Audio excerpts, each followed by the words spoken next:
Olá, estamos de volta para a nossa 7ª videoaula do curso O Líder Espiritualmente Saudável. O tema dessa aula é Vida Simples e Saúde Emocional. Veremos princípios e valores do Reino de Deus e a importância de desenvolvermos um estilo de vida simples. Tocaremos na questão do uso do dinheiro e das finanças pessoais, como um elemento importante para a nossa espiritualidade emocionalmente saudável. Falaremos do papel fundamental de uma vida devocional com a prática diária das disciplinas espirituais. Aliás, se você quiser se aprofundar no tema dos valores do Reino de Deus para uma vida simples e como ter sabedoria financeira, eu convido você a fazer o meu curso Sabedoria Financeira à Luz do Evangelho. Bem, Jesus nos apresenta as bases de uma vida simples no Sermão do Monte. Ele diz: "Por que vocês se preocupam tanto com roupas e comidas? Observem os lírios dos campos, as aves do céu. Será que não percebem que vocês têm muito mais valor do que elas? Nem Salomão, em todo o seu esplendor, vestiu-se como qualquer um deles. Seu Pai Celestial o sustenta." Mateus 6, 26 a 30. Ou seja, mais que tendência, uma realidade. Pessoas no mundo inteiro estão fugindo da agitação e do estresse dos grandes centros em busca de uma vida simples, mais saudável, nas pequenas cidades ou em regiões rurais. Viver um estilo de vida simples é viver com o que nos basta. Para se viver uma vida simples, é fundamental ter fôlego e espaço para respirar. Vida simples é a capacidade de se fazer menos, porém melhor. Não se trata de escassez e miséria, não. Viver com o essencial, isto sim, é ter o suficiente, aquilo que eu preciso. Quando isso se torna possível, você consegue perceber que ter mais, fazer mais, não leva ninguém à felicidade. Ao contrário, leva-nos a preocupações, ansiedade e ao estresse. Com um estilo de vida simples, passamos a admirar o belo nas coisas simples da vida, que normalmente não custam dinheiro. Na verdade, não tem preço. Encontramos alegria e contentamento não só nas coisas simples, mas na tranquilidade da contemplação, na solitude. Na solitude aprendemos a saborear o momento. A vida do Reino de Deus está exemplificada nos Evangelhos, especialmente no Sermão do Monte e nas chamadas bem-aventuranças. Ali, encontramos a ideia do estilo de vida minimalista ou do essencialismo, onde ter o suficiente é o bastante. O desapego às coisas materiais, o deixar de ser acumulador, proporciona mais liberdade, mais leveza e simplicidade às pessoas. Relacionamentos se tornam mais importantes que realizações. Pessoas se tornam mais importantes do que coisas.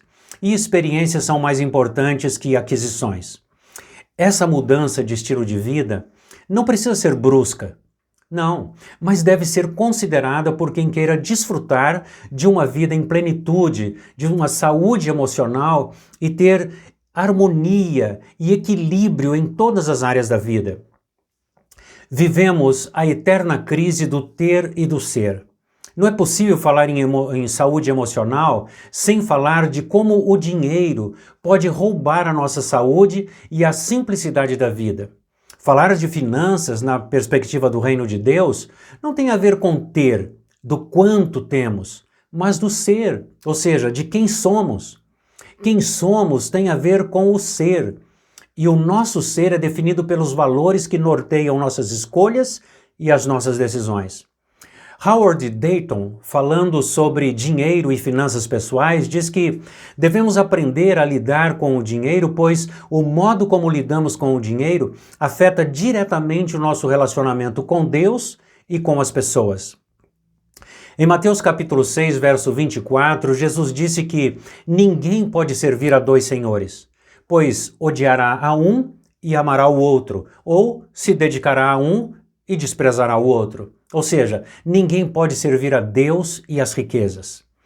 Em certo sentido, As posses competem com o senhorio e com o domínio do Senhor sobre as nossas vidas. Por isso, Jesus nos alerta para o perigo de o dinheiro tornar-se um Deus para nós. Paulo, ao escrever a Timóteo, na primeira carta, capítulo 6, 9 e 10, ele diz que os que querem ficar ricos caem em tentação e em armadilhas, e em muitos desejos descontrolados e nocivos que acabam levando muitos a mergulhar na ruína e na destruição, pois o amor do dinheiro, diz ele, é a raiz de todos os males. Billy Graham diz que adquirir uma atitude correta em relação ao dinheiro ajudará a endireitar quase todas as outras áreas da nossa vida. Cada decisão financeira torna-se uma decisão espiritual com consequências emocionais e relacionais, quando entendemos que nosso dinheiro pertence a Deus. Tudo o que temos nos foi confiado para cumprirmos a missão e os propósitos de Deus. Ou seja, estamos de passagem nesta terra. O nosso destino é a eternidade. Os evangelhos nos desafiam a viver aqui, nesse mundo, como se estivéssemos na dimensão celestial. Esse é o grande desafio. Viver o aqui e o agora com a consciência de que não somos daqui. Somos estrangeiros vivendo em terra estranha. E a qualquer momento voltaremos para a nossa terra e não vamos poder levar nada. O salmista diz que tudo é do Senhor. Ele diz: ao Senhor pertence a terra e tudo que nela existe, o mundo e os que nele vivem. Salmo 24, 1. Por isso Paulo vai dizer que nenhum de nós pode viver para si mesmo. Por quê? Se vivemos para o Senhor, vivemos. Se morremos para o Senhor, morremos. Vivendo ou morrendo, somos do Senhor. Foi precisamente para esse fim que Cristo morreu e ressuscitou. Romanos 14, 7 a 9. Esse texto formula o correto conceito bíblico do senhorio de Cristo. Cristo é Senhor de todas as coisas. Quem ama o dinheiro jamais terá o suficiente e ainda perderá a saúde. E no final, poderá perder a própria vida eterna. Toda mudança começa com uma mudança de mentalidade, que nos eleva a uma espiritualidade acima das coisas terrenas e materiais. Paulo nos desafia em Romanos 12, 1 e 2 a mudar o nosso jeito de pensar, a fim de transformar o nosso jeito de ser e de viver. Desejos ardentes e descontrolados muitas vezes nos levam para longe da vida, daquela vida de qualidade, com qualidade que Jesus Cristo preparou para nós. Deixe que seus desejos te levem para perto de Deus. Veja sobre a importância da prática devocional. O que a vida devocional tem a contribuir para a nossa espiritualidade e para a nossa saúde emocional? Veja, Jesus disse: não vivam ansiosamente buscando o que comer ou beber. Não se preocupem com isso, pois os que se preocupam com isso são os que vivem sem Deus e sem esperança no mundo. Lembrem-se, diz ele, não só de pão viverá o homem, mas de toda a palavra que sai da boca de Deus. E ele continua dizendo: o Pai Celestial sabe que vocês precisam dessas coisas. Portanto, busquem, pois, em primeiro lugar, o reino de Deus e a sua justiça, e essas coisas lhes serão acrescentadas. Jeremias, o profeta, diz que abençoada é a pessoa cuja confiança está no Senhor, cuja confiança nele está.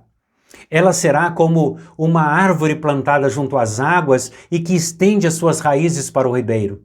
Ela não temerá quando chegar o calor, porque as suas folhas estão sempre verdes.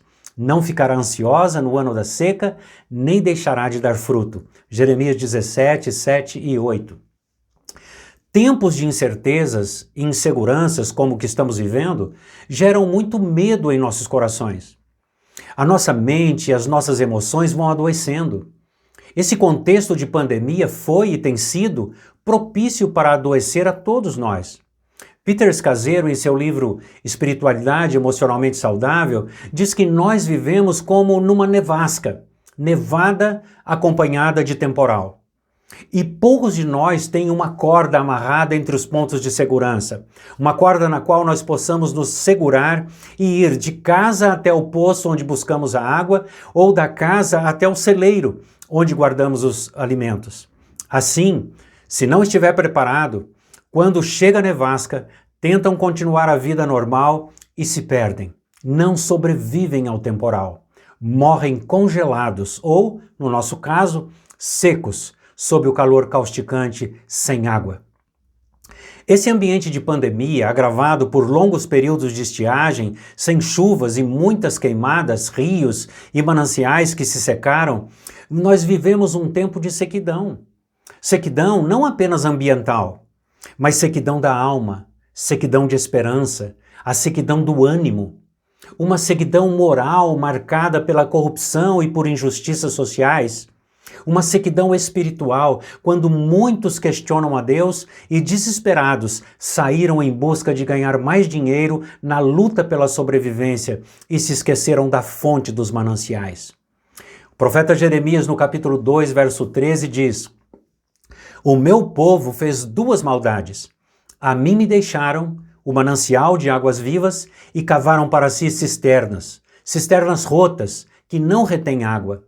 Jeremias compara as pessoas que permanecem em comunhão com Deus como quem confia no Senhor. São como a árvore plantada junto a águas e que estende as suas raízes para o ribeiro. Ela não temerá quando chegar o calor, porque as suas folhas estarão sempre verdes. Não ficará ansiosa no período da seca, nem deixará de dar fruto. Em Jó capítulo 14, 7 e 9, nós vemos a afirmação de que até para a árvore velha, cortada no tronco, com suas raízes secas no solo, haverá esperança. Mesmo num tempo de sequidão, ao cheiro das águas, brotará e dará ramos como se fosse uma muda nova que foi plantada e voltará a produzir frutos. A vida devocional é fundamental para o cultivo de uma espiritualidade que seja emocionalmente saudável. Traz vigor para resistir às nevascas e à sequidão das estiagens prolongadas.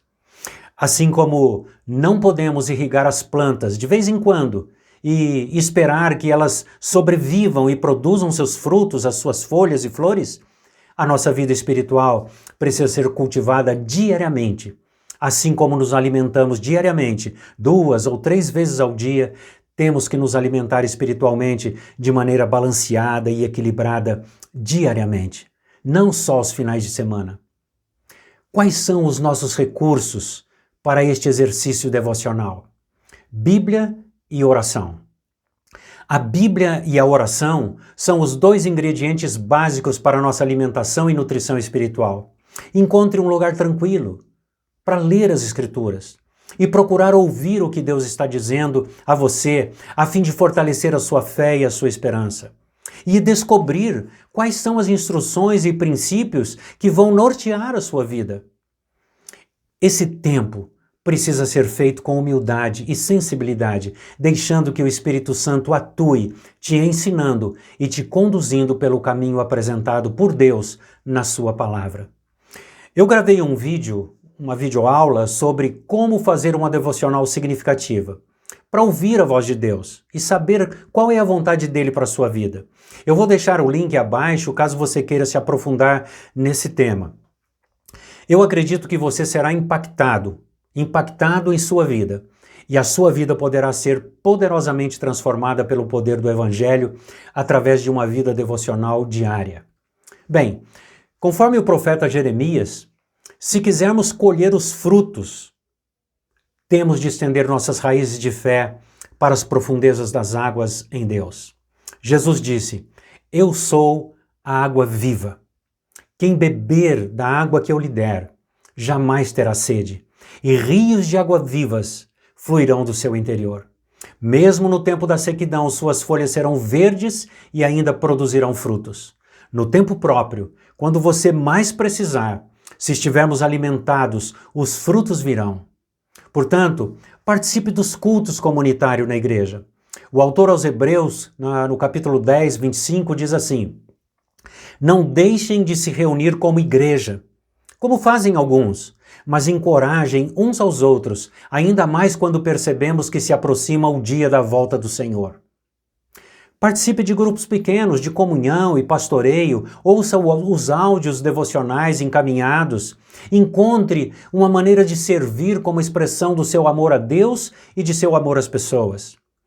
Estas são algumas práticas que os antigos pais da espiritualidade chamavam de ofício divino ou de lectio divina. O que é isso?